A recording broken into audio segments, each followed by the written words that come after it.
D'ailleurs, cette chirurgie de l'obésité chez les adolescents, c'était déjà proposé ou on se posait que des questions et il n'y avait pas de réponse? Alors, il y avait effectivement des discussions, mais quand même des équipes médicales qui acceptaient d'opérer des obèses mineurs, donc de moins de 18 ans.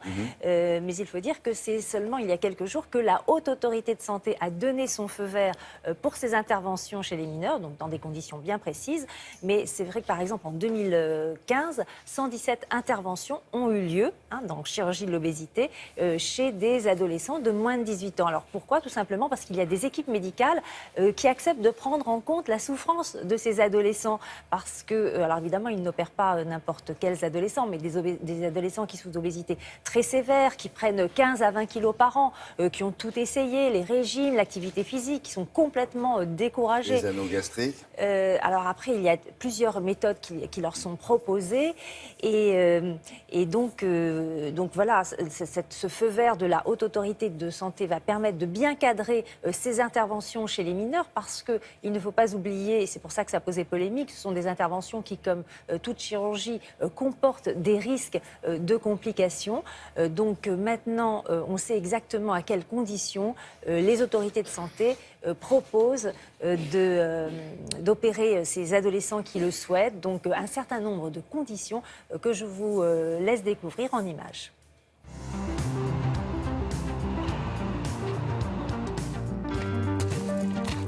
J'ai été opérée il y a 4 mois, j'ai perdu 24 kilos et je suis vraiment contente du résultat. La Haute Autorité de Santé vient de définir les critères pour une chirurgie de l'obésité de l'adolescent. Les deux critères principaux sont 1. L'âge. L'adolescent doit avoir plus de 15 ans. On peut, dans de rares cas, entre 13 et 15 ans, s'il y a une complication sévère, l'opérer. Et le deuxième critère, il faut qu'il y ait une obésité sévère. Donc, soit un indice de masse corporelle supérieur à 40, soit entre 35 et 40, avec une complication sévère comme un diabète ou un syndrome d'apnée du sommeil.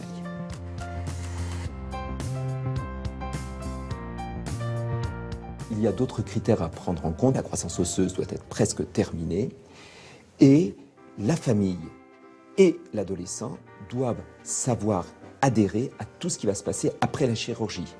La diététique très particulière, des suppléments en vitamines et en minéraux à prendre tous les jours et à vie, et être sûr que la famille et l'adolescent vont venir régulièrement en consultation pour être surveillés. Tu suis bien le régime, tu suis bien tout ce qu'on te dit, tu prends bien tes suppléments?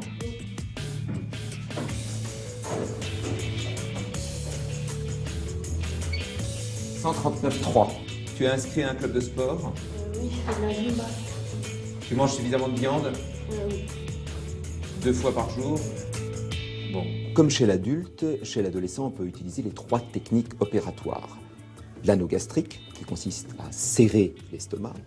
Ce qu'on appelle le bypass, qui consiste à court-circuiter l'estomac et le début de l'intestin grêle. Son intérêt principal, c'est de modifier les hormones digestives et les patients donc plus fins. Et enfin, ce qu'on appelle la sleeve, qui est de couper les 3/4 de l'estomac et donc de réduire son volume. Nous, ici, à Trousseau, on privilégie le bypass aux 2 autres techniques parce que c'est une technique très efficace et surtout réversible pour le jour où on aura trouvé un traitement de l'obésité. Les résultats de la chirurgie de l'obésité chez l'adolescent sont absolument spectaculaires. Tout d'abord, ils peuvent perdre plusieurs dizaines de kilos, jusqu'à une centaine.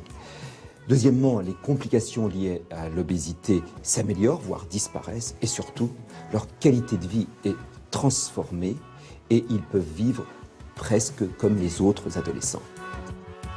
J'attends de perdre beaucoup plus de kilos, mais j'ai pas d'objectif final. Tant que je perds, moi, je suis contente. Tant qu'elle perd des kilos, elle gagne. Au fond, Ouais. tant que je perds, je gagne. Elle a raison. Quelle perte de poids on peut espérer chez ces jeunes filles comme elle?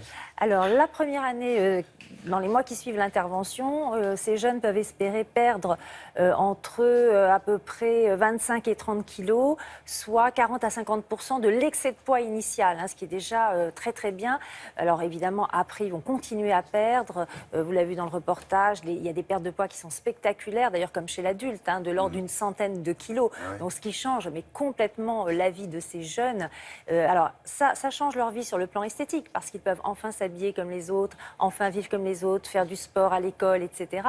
Mais sur le plan de la santé, c'est un gain considérable parce que ça va leur éviter toutes les complications futures de l'obésité qu'ils auraient pu avoir à l'âge adulte, comme le diabète, l'arthrose, enfin les maladies cardiovasculaires. Donc, effectivement, c'est très, très positif. Donc, à condition, bien sûr, encore une fois, d'encadrer et de bien respecter les recommandations proposées par la Haute Autorité de Santé pour prendre en charge ces jeunes. Il faut effectivement, après, retirer la peau, parce que cette peau-là, qu'est-ce qu'on en fait? Alors après, il peut y avoir, effectivement, s'il y a une perte de poids très, très importante, la peau qui, effectivement, est en trop, et on fait ce qu'on appelle un body lift. On en avait parlé ici, c'était presque un lifting total du corps, et on va être obligé de faire une opération de chirurgie esthétique pour enlever toutes ces peaux qui pendent, notamment au niveau du ventre. Ça peut être vraiment très, très laid quand on a perdu beaucoup de kilos. Pour que le corps devienne conforme. Exactement, exactement. Donc c'est pour ça que c'est une opération qui doit être très encadrée parce que il y a toutes les suites.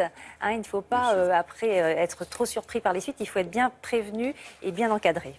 On peut le remettre, l'IMC, là, l'indice de masse corporelle. Vous pouvez faire ça si jamais vous l'avez oublié, mais on vous le dit assez souvent. C'est le poids divisé par la taille au carré. Le poids divisé par la taille au carré. Merci beaucoup. À tout à l'heure.